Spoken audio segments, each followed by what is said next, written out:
Hello all, welcome to IAC. Save Aravalli. So ఈ మాట ఇండియాలో ఇప్పుడు చాలా వేగంగా స్ప్రెడ్ అవుతూ ఉంది, చాలా బాగా వినిపిస్తూ ఉంది. దీనికి కారణం రీసెంట్గా సుప్రీంకోర్టు కావచ్చు, గవర్నమెంట్ ఆఫ్ ఇండియా తరపున కావచ్చు, పర్యావరణవేత్తలు, ఎన్జిఓ ఇలా రకరకాల డిస్కషన్స్ వల్ల రెండు స్టేట్మెంట్స్ అనేవి చాలా స్ట్రాంగ్గా ఈ సేవ్ అరావళిని చూపిస్తూ ఉన్నాయి. ఒకటి వచ్చేటప్పటికి అండ్ రీసెంట్ స్టేట్మెంట్స్ ప్రకారం అండ్ ఆరావళి చుట్టుపక్కల ప్రాంతాల్లో కావచ్చు, ఆరావళి ప్రాంతాల్లో కావచ్చు, ఏదైతే 100 మీటర్ల కన్నా తక్కువ ఎత్తుందో సో దాన్ని హిల్గా కన్సిడర్ చేయరు. అంటే మన భాషలో దాన్ని కొండగా కాదు గుట్టగా కన్సిడర్ చేస్తారు. అలాగే మౌంటైన్ రేంజ్గా, పర్వత శ్రేణిగా గుర్తించాలి అంటే మినిమం డిస్టెన్స్ 500 మీటర్స్ ఉండాలి.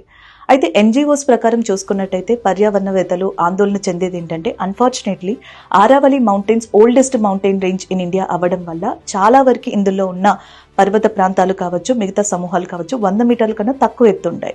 సో దీనివల్ల ఇవి ప్రొటెక్టెడ్ ఏరియాలోకి కాకుండా నార్మల్ ఏరియాలోకి గనక పరిగణిస్తే సో మైనింగ్ అనేది ఇక్కడ ఎక్కువైపోయి పర్యావరణం దెబ్బతింటది, అలాగే ఆరావళి పర్వతాల యొక్క ప్రాంతాలకి కూడా ముప్పు వాటిల్లుతుంది అని చెప్పేసి వాళ్ళు ఆందోళన చేస్తూ ఉన్నారు. అయితే ఈ విషయమై ministry of forest and climate change కి సంబంధించిన మినిస్టర్ భూపేంద్ర యాదవ్ గారు ఒక క్లారిఫికేషన్ ఇచ్చారు. సో ఆరావళి అనేది ఇండియాలోనే అండ్ 7 ఇంపార్టెంట్ మౌంటైన్ రేంజెస్ లో ఒకటి.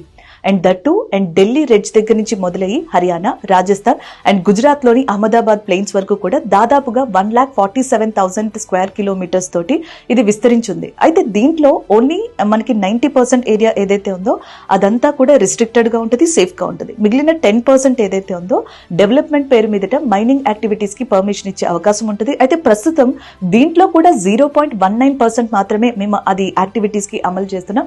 మిగతాదంతా కూడా safe and restricted and protected zone లో ఉంది అని చెప్పి ఆయన ఒక క్లారిఫికేషన్ ఇచ్చారు. అయితే 692 కిలోమీటర్లు దాదాపు పొడవున్న ఈ పర్వత ప్రాంతాన్ని ఇండియాలో లైన్ ఆఫ్ పీక్స్ అని కూడా పిలుస్తారు.